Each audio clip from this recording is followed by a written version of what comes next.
dhalinyaranimadu inta ugu badan leh in badan oo ka mid waqtigooda wuxuu ku lumaa maa laa yanfac walaa yadur haddaanu durkaba u xaggiisa xigin. inta badan dhallinyaradu inta yare iskuulka tago ama masaajidka uu labada kitaab ka akhrista mooyaane inta kaloo dhan bilaa macnu wadaa. waa ninka dhallinyarada inta badan waqti aad u badan buu haystaa ila mas-uuliyadii ma saara. caruur kama warwarayo, mas-uuliyad kale ma saara, shaqa kuma sii socdo inta ugu badan leh.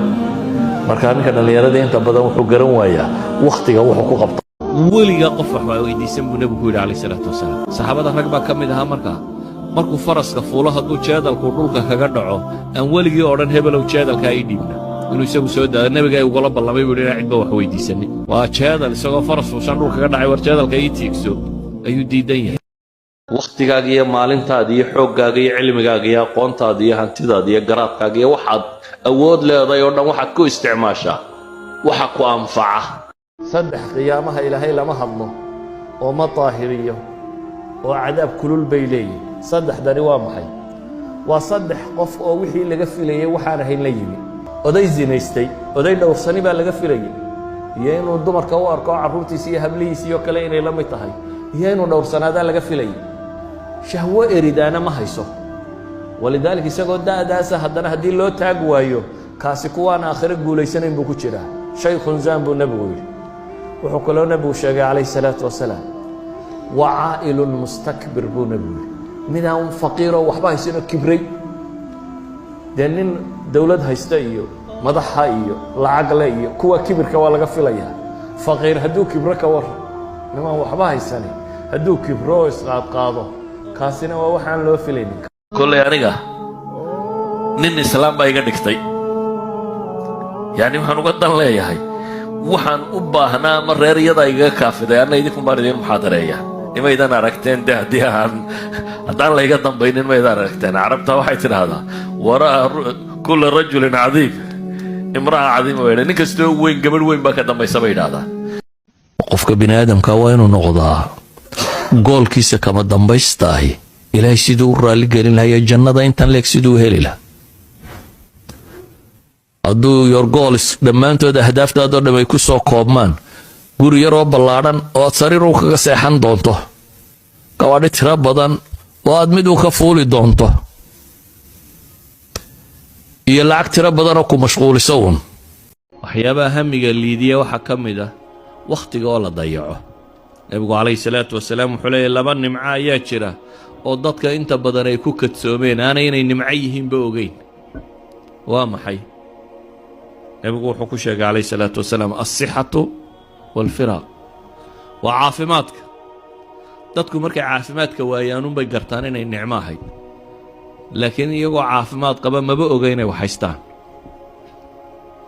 allaahumma haddaad tagta uun halkii laynidhi soo booqda dadka xanuunsanaya soo booqda laynidhi, markaad uun dhakhaatiirta iyo dadka xanuunsanaya iyo dadka liitay iyo kuwa caafimaadka waayey markaad aragto markaa umad odhanaysa alxamdu lilaahi rabbi alcaalamiin, wallaahi adugu nicmo weyn baad haysataa.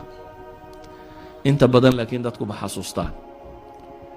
ka labaad ee aan dadku xasuusanina waa firaaqa. waa markaad fursadda haysato.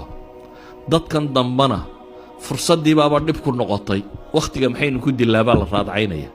dee guriga tv lagu madadaashaana ma yaalo. waxaad wakhtiga iskaga celisaa wakhtigaaga iyo cimriga ee aakhiro lagu weydiinayay baad meelaad ku xisaabisaba garan la'day oo aad rabtaa siduu u dhiman lahaa.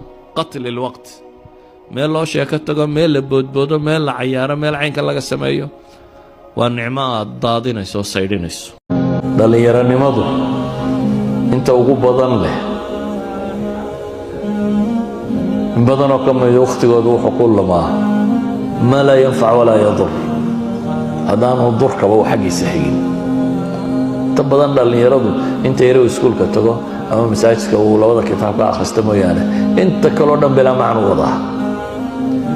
waa ninka dhallinyarada inta badan waqti aad u badan buu haystaa ila mas-uuliyadii ma saara. caruur kama warwarayo, mas-uuliyad kale ma saara, shaqa kuma sii socdo inta ugu badan leh. marka ninka dhallinyarada inta badan wuxuu garan waayaa waqtiga wuxuu ku qabto.